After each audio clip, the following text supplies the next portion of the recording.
Hello everyone, it's Jamal Thomas. Welcome to the Progressive Soapbox. Talk about bad timing. It's 6:19 p.m. on a Tuesday. Let me check my value, make sure. I'm sorry, on a Wednesday. Make sure everything is good. Guys, if you enjoyed the show, you find yourself coming back here more and more, please hit the subscribe button, and definitely, if you like the video, please do me the favor of a like. I was going to do a 420 on Thanos in the Infinity War, Avengers Infinity War. Snuggly Wuggly Socialists on my Facebook page asked for it. And to be honest, it's something that I was going to do anyway. I had talked to my wife when we were coming out of the movie theater, and I was giving this analysis of Thanos, this political analysis of Thanos. Usually she hates the stuff, but in this case she was like, you should put that on your channel. That will work perfectly for your channel. So I was going to do that as a 420. I thought that would be an interesting thing. And then this came up. I don't like do stuff like this with on any level of buzz, because I don't like my heart center being overly involved in the stories that I do. It's one thing if I do a 420. I can put myself in the characters and I can feel what's taking place. But and some of the other stories, it angers me, if I'm being honest, and it pisses me off. And because it pisses me off, it hits in a different way, as opposed to be having this kind of intellectual distance from what's taking place. I'm going to show the video first before getting into it. But Ray McGovern is the CIA analyst. He started VIPs, Veterans Intelligence Professionals, for sanity. That's that guy. Ray McGovern is 78 years old. He's been a CIA operative, or was a former CIA operative, going back for like 30 years. He used to essentially brief Ronald Reagan every morning. He went to the hearing for Bloody Gina. And he going to the hearing for Bloody Gina, he spoke up when Gina wouldn't answer a question about terrorism. And in saying some of the stuff he was saying is illegible, but in speaking up and protesting at the hearing, a bunch of maniacs dragged him out of that hearing. A bunch of guerrillas, hands on him, dragging the 76-year-old man out onto the floor. He's screaming and hollering in pain. They completely brutalized the guy.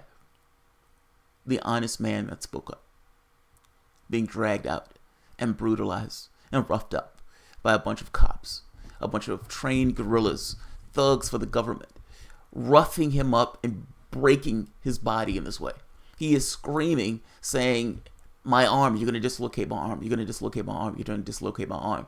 And the only thing they can say is, Ooga, ooga, ooga, ooga. Stop resisting. I think they could train that in a gorilla zoo. Stop resisting, stop resisting. He's hollering in pain. Like, this is fucking insane. He's a 76-year-old man. He was in no way resisting. His hands were essentially down. They were trying to bend his body any particular way that his body didn't bend. In fact, let's show the video. I'm not going to just talk about it. And there are multiple videos that we could show. Let's show this one first. And by the way, let me know if you can hear the volume on this, because sometimes people say they have difficulty. Give me 1 second. I screwed something up. There we are.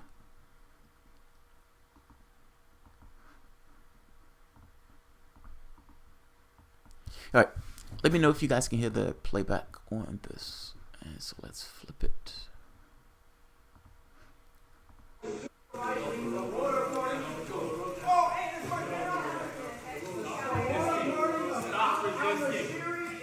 Stop resisting.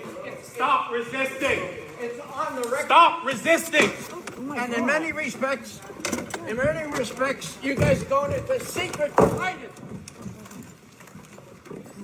Excuse me. Stop resisting. I'm not resisting. Yes, you are. Give me your arm.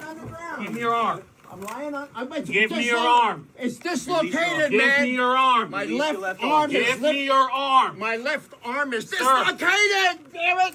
Give me your Don't you arm. understand? Stop hurting Stop him. fighting. Don't you understand? My left arm is. Ah! Stop fighting. I'm not fighting. I'm on the ground. And if you let me get my glasses on, I can see what's happening. You're hurting him. You guys are hurting me. Stop hurting him. I'm immobilized.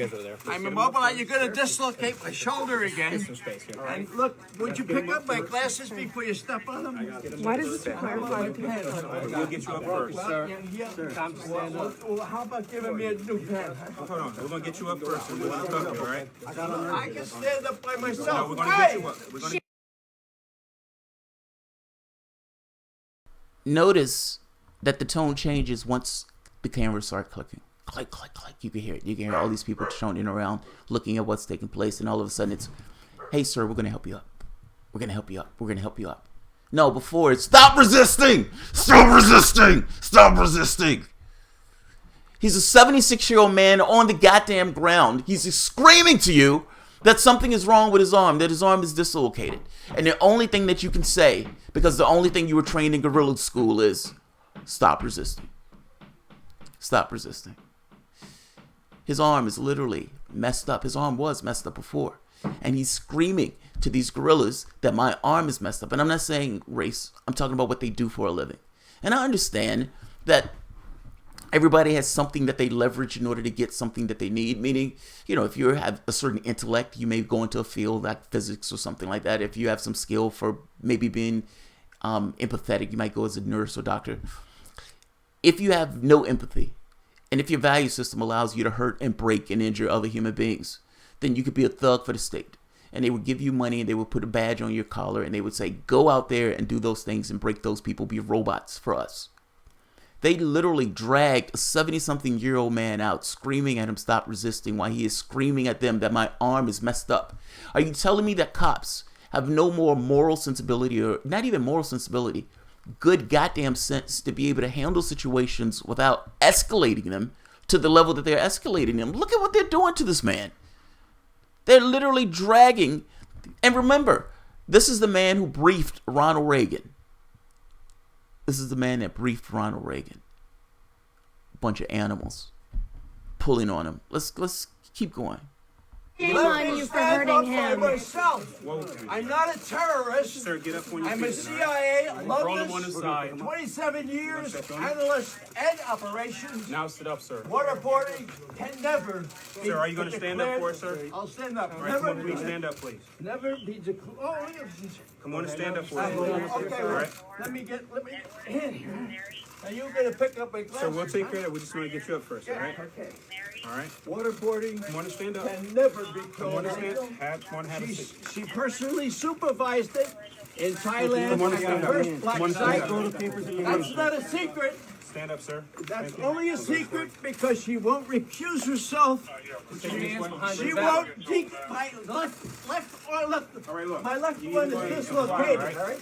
I'll Just go be out. quiet. Yeah. All right. I'll go Relax out. here. But I Relax wish here. that you Relax wouldn't here. beat up an old man, huh? You decided that you You an wanted to officer? demonstrate. You I was decided an to officer. demonstrate. And now he's going to gaslight him. He's going to gaslight him. Oh, well, you decided that you wanted to do what? What did I decide I wanted to do?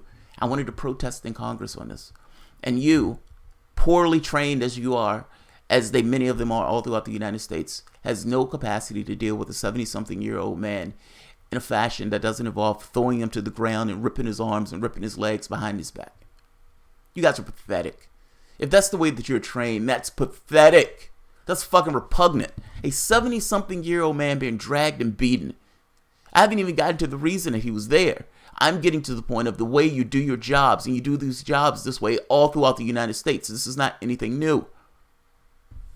Can't believe it. 5% of the world's population, 25% in our prisons. And this is the way that they treat human beings. It took 5 cops to do what they did, as opposed to having any methods whatsoever of de-escalating the problem. They were able to de-escalate the moment the cameras start clicking, though, but they couldn't de-escalate before they dragged him to the ground and threw him to the ground. It's fucking repugnant. There's another clip of this, by the way. Let's see. There's another perspective of it. Where is it? Maybe I'm wrong. Maybe I'm lying.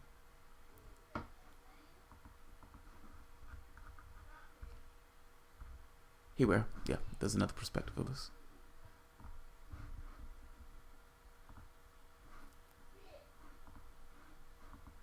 today or tomorrow, the next day. Senator will suspend. Capitol Police will remove.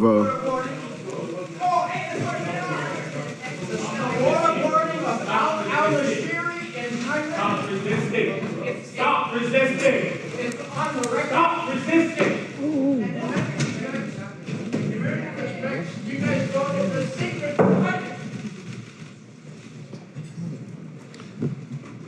If there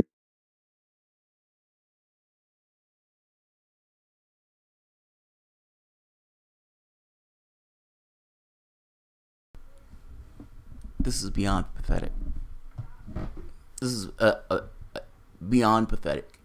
If this is the way that cops are trained, they need to be an immediate retraining.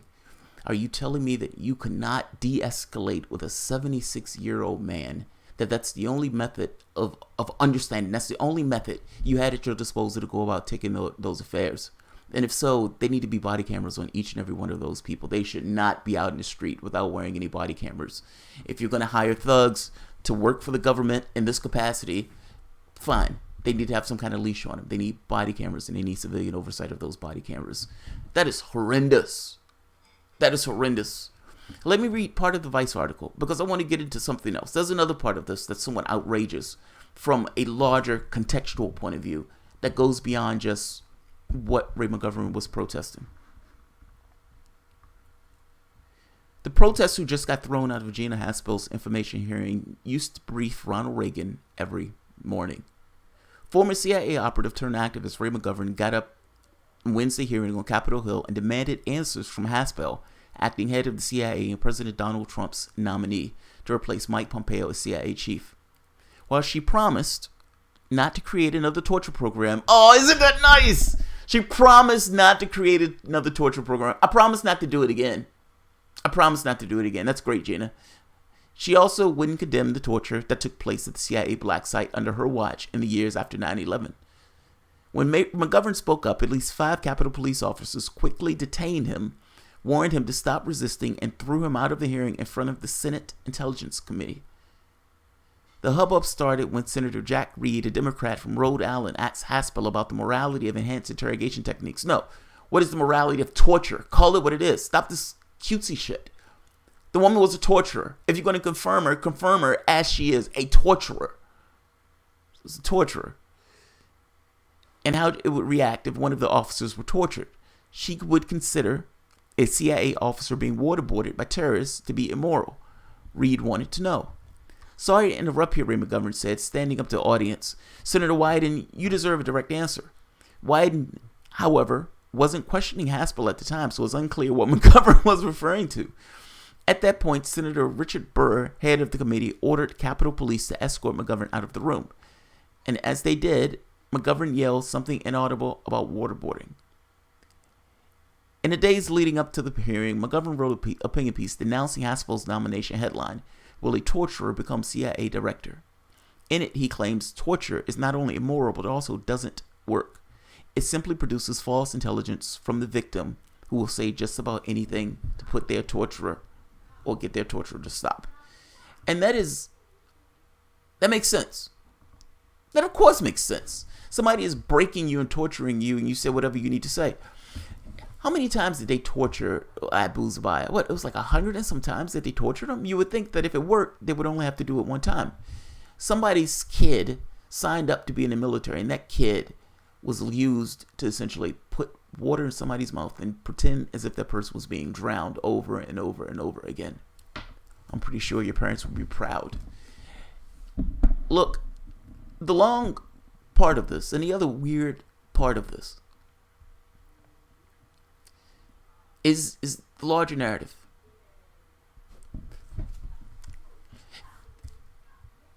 Gina Haspel is potentially going to be confirmed as head of the CIA. Gina Haspel was put there by Donald Trump in this way after Pompeo left.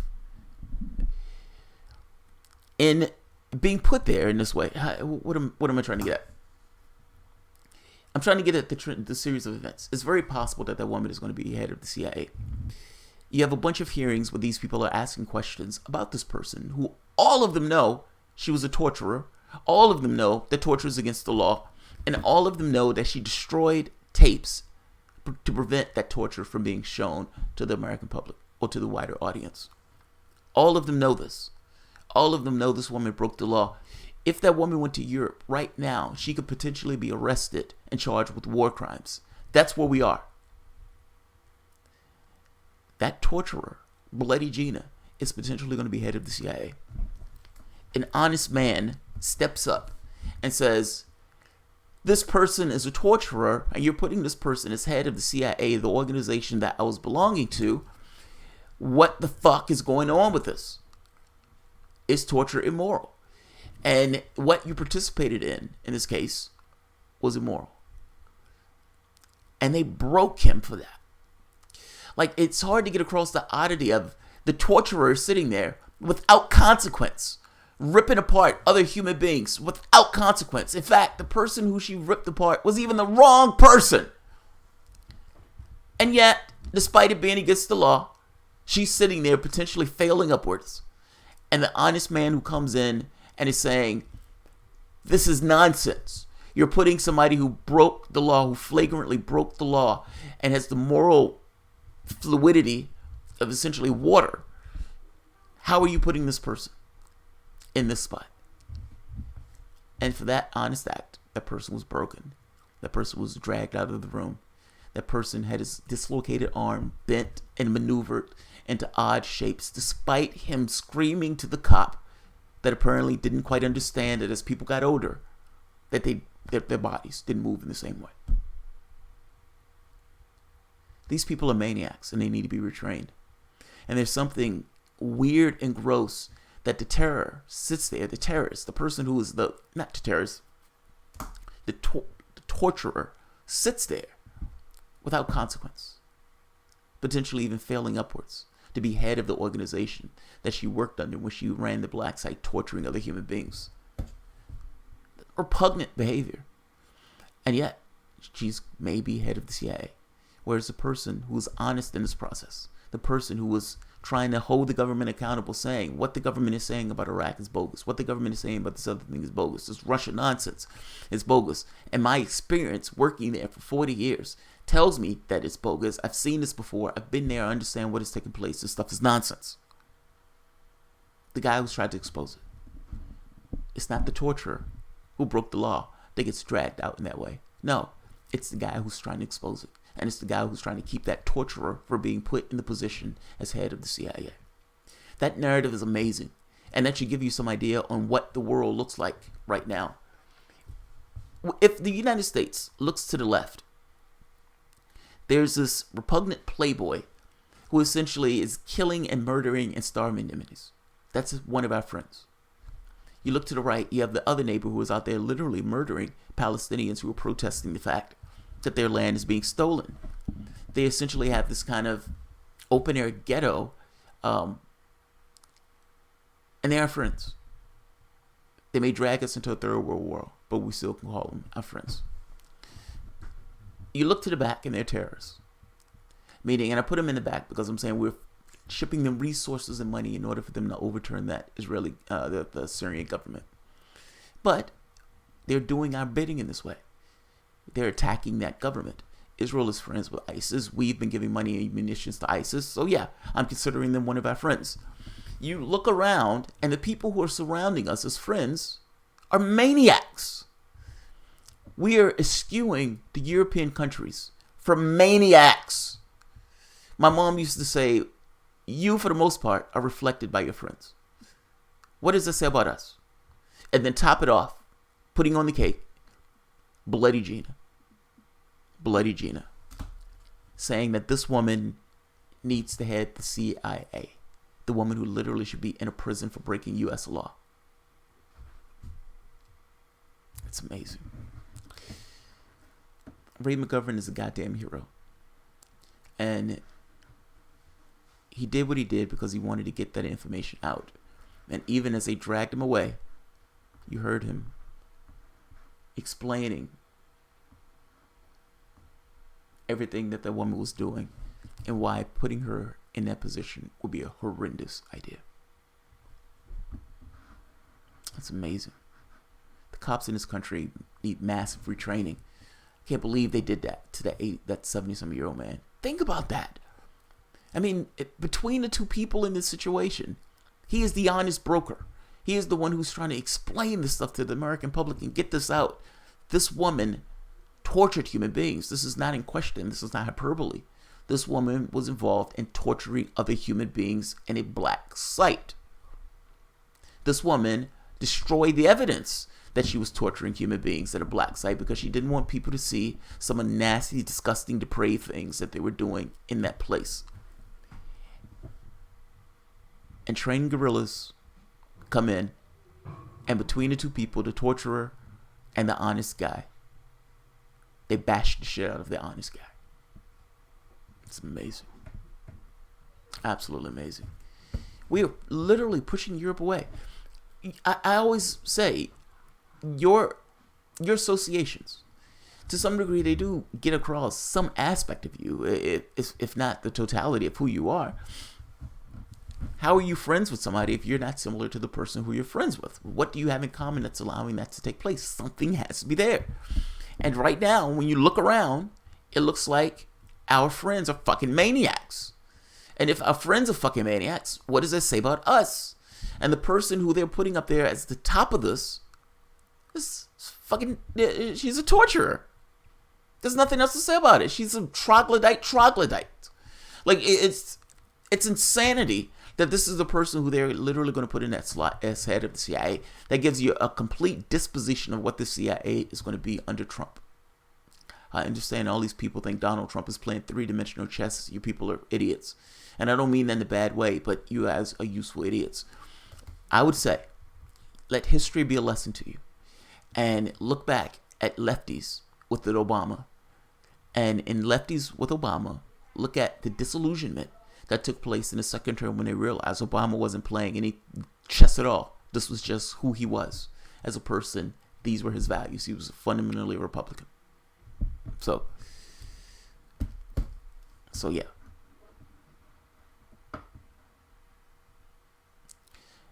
Rahi Ali. The United States is first world on the surface and third world underneath, a wolf in sheep's clothing. God knows, if HA defends her, I will lose a lot of respect for him. You know, I'm curious on whether HA is going to defend this.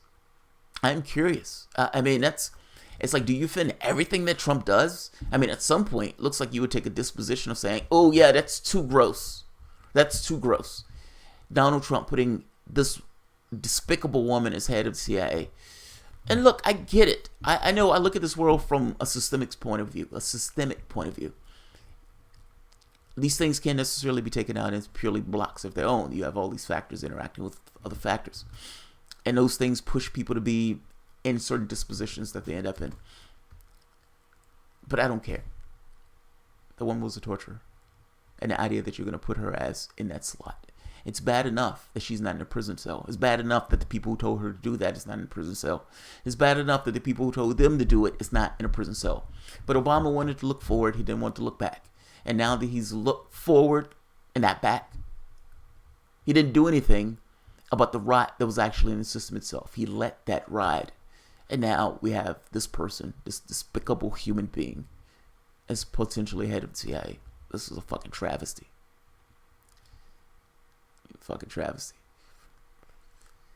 Truth, H.A. Goodman is a Clinton-hating Trump hack. He is a Clinton-hating person. H.A. Goodman wants to punch the DNC. It's like lava. Yeah, but like I said, there are things that matter more. War matters more.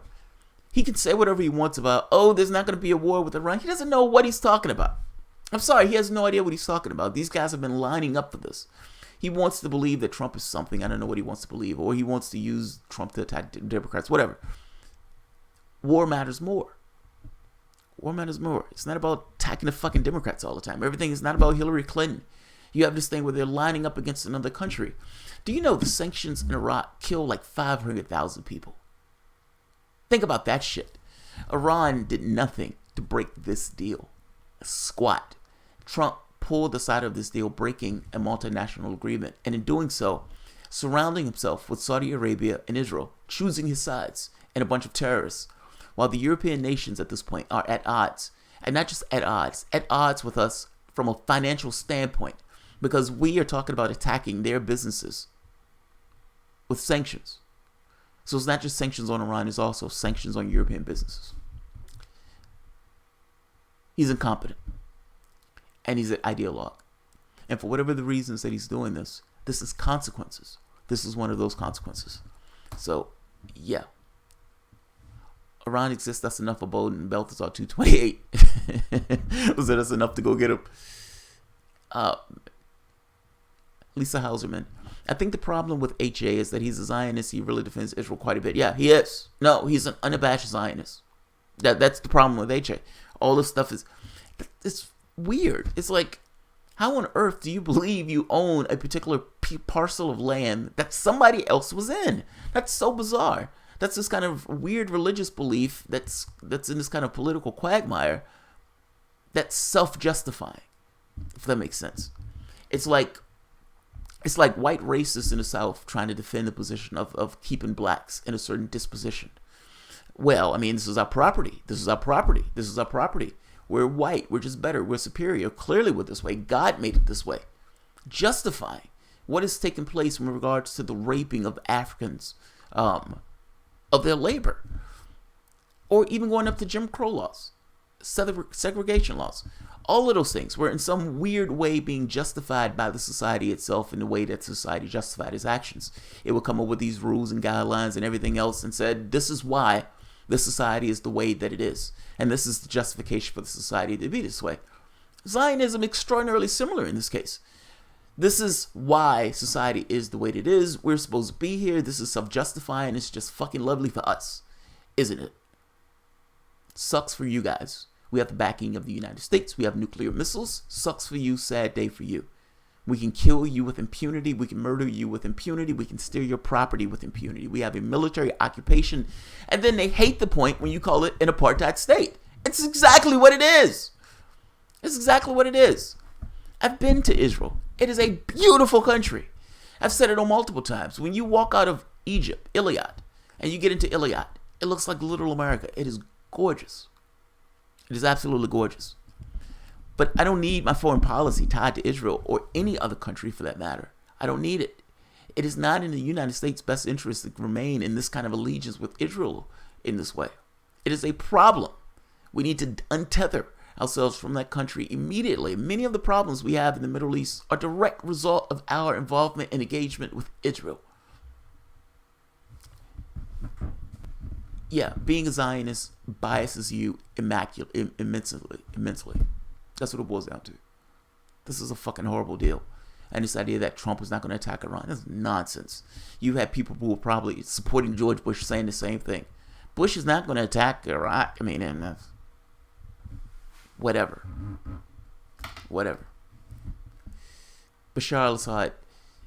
Yeah, but Zionism aside, isn't Netanyahu such a wonderful guy? I know, right? You know, the caller who called in, I asked him, didn't Netanyahu lie when he came before Congress and said that Iran was going to make a bomb in like 3 years or something? Didn't Netanyahu lie when he said that back in 1992? I mean, it's every year, it's 3 years away.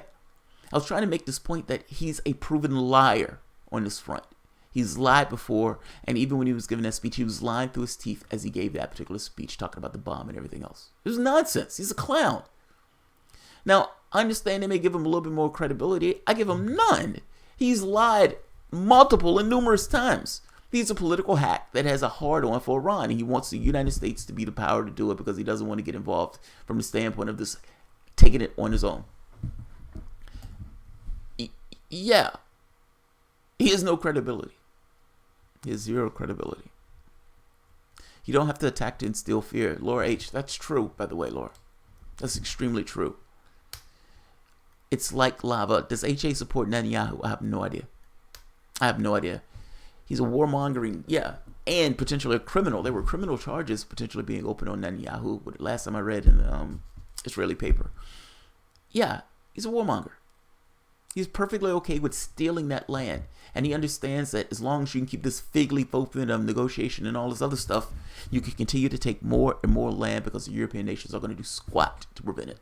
The United States essentially vetoes any kind of claim or security resolution, and they continue to steal land. It's amazing. Poverty drives people into the military, and our Great Depression is keeping them in. Zox Alex, yes. That's kind of my point with the systemic thing. People use whatever they can in order to try to get whatever they need. People leverage those aspects of themselves that they have at their disposal to leverage. Sometimes that's basic labor. If you find out, I need a job, and you find out that the government is willing to pay you, but they need you to go into some kind of military service. If you can't find a job, you may go into military service. You may say, I want to see the world. You may come up with all these excuses, but ultimately, the society itself did not have enough for you to live on, and you found that the military was a better option in order to get you to some life of middle-class status. Yeah, you can say the same thing for cops. This person is somewhat depraved, and they can leverage their depravity for services, goons for the city. Well, there you go. You have your cops. Yes, I'm being brutal towards cops in this because they broke that man up and they didn't need to do it. And that, I would wager, is just the way it's done. That's not an outlier. That's not one bad apple. That is the bunch. That is the kid and caboodle. That's essentially how cops behave. Let me say it this way. There were many African Americans that would see that, and it would be very familiar to those African Americans. Not just African Americans, so imagine Hispanics also. The man is a goddamn hero. And that's how they treated him.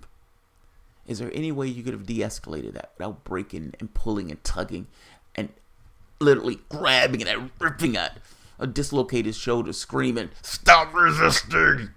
Stop resisting!" Apes trained in only one language of violence. I'll leave it. I'm not gonna bash. I'm not gonna go all in. Alright guys, if you enjoy the content, please feel free to share, like, subscribe, and of course, you can always support the Patreon. Thanks guys.